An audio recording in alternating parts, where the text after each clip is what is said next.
नमस्कार।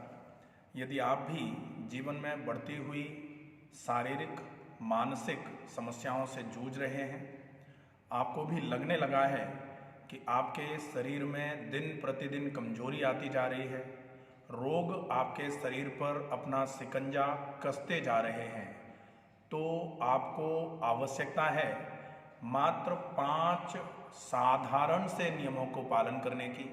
पहले नंबर पर सवेरे जल्दी जागना चालू कर दें, क्योंकि कहा जाता है early to bed early to rise makes man healthy wealthy and wise. सवेरे ब्रह्म मुहूर्त में जागने से आपको बहुत फ़ायदा होता है। दूसरे नंबर पर जब भी आप कुछ भी सॉलिड खाने का मन बनाएं, तो आपको सबसे पहले याद रखना है कि आप एक ग्रास को कम से कम 60 बार चबा के खाएंगे। ये 60 बार इसलिए है, पहले 32 दांत 32 बार चबाने के लिए बोला जाता था। अब 32 बार चबाने से आपका जो आजकल का खाना है वो पेट में पहुंचने की स्थिति में नहीं पहुंच पाता है, पेट में पहुंचने के लायक नहीं बन पाता है। इसलिए आपको एक ग्रास को कम से कम 60 बार चबाना है।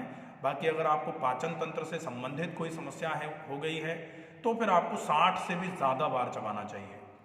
तीसरी बात होती है, आपको दिन भर में कम से कम 3 लीटर पानी पीना है। अगर आप दिन भर में 3 लीटर पानी पिएंगे तो जो भी आप डेली रिक्वायरमेंट में जितनी आपकी एनर्जी की रिक्वायरमेंट थी, उस एनर्जी को शरीर में पहुंचाने के लिए जो भी आपने खाद्य खाया है, जो भी भोजन आपने लिया है, उस भोजन से जो किट बनेगा, जो उस भोजन से गंदगी बनेगी, उस गंदगी को शरीर में से निकालने के लिए कम से कम इतना पानी आवश्यक होता है। चाहे वो पसीने के माध्यम से निकले, चाहे वो मूत्र के माध्यम से निकले, चाहे वो मल पुरुष के माध्यम से निकले, इन सब माध्यमों में पानी अति आवश्यक एक क्राइटेरिया माना जाता है, जिसमें आपको पानी की मात्रा ज़्यादा रखनी ही पड़ेगी। अब आती है बारी, आप दिन भर में कैसे भी करके कम से कम 1 घंटे का टाइम निकालें और व्यायाम ज़रूर करें। अगर आप 1 घंटे का टाइम निकाल करके नियमित व्यायाम करते हैं तो आपके शरीर में मांसपेशियां, खून के संचार की दर यह बिल्कुल ठीक बनी रहेंगी। नस नाड़ियों तक अच्छी मात्रा में खून पहुंचता रहेगा। आपके सारे के सारे ऑर्गन्स तक, जितने भी अंग शरीर में हैं, उन अंगों तक अच्छी मात्रा में व्यायाम के माध्यम से खून पहुंचता रहेगा।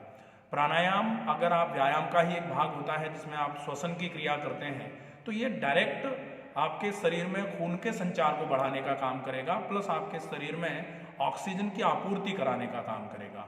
तो व्यायाम में शारीरिक श्रम और व्यायाम दोनों चीज़ें आ जाती हैं। और जब अगर आप शारीरिक व्यायाम ज़्यादा नहीं कर पा रहे हैं तो आप श्वसन की क्रियाएं आसानी से कर सकते हैं, जिसमें चैन की सांस, दीर्घ श्वसन, लंबी गहरी श्वास भरना और भरी गई श्वास को छोड़ना सबसे ज़्यादा उपयोगी और सबसे ज़्यादा महत्वपूर्ण माना जाता है।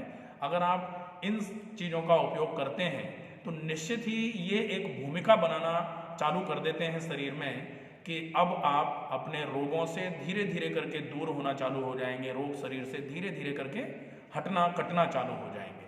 अगर आप और कोई समस्या से ग्रसित हैं तो उसके लिए आपको अपने रूटीन में क्या क्या परिवर्तन करने हैं, ये आपका डेली रूटीन जो है आपकी डिजीजेस के हिसाब से और फर्निश किया जा सकता है और स्पेसिफाइड किया जा सकता है। ये सिंपल सी चीज़ें हैं जो कोई भी अगर ये महसूस कर रहा है कि उसको रोगों ने घेर रखा है, तो ये सामान्य सी चीज़ें हैं जो तुरंत ही चालू कर दी जाएं। इससे निश्चित ही बहुत अच्छा आराम मिलेगा। नमस्कार।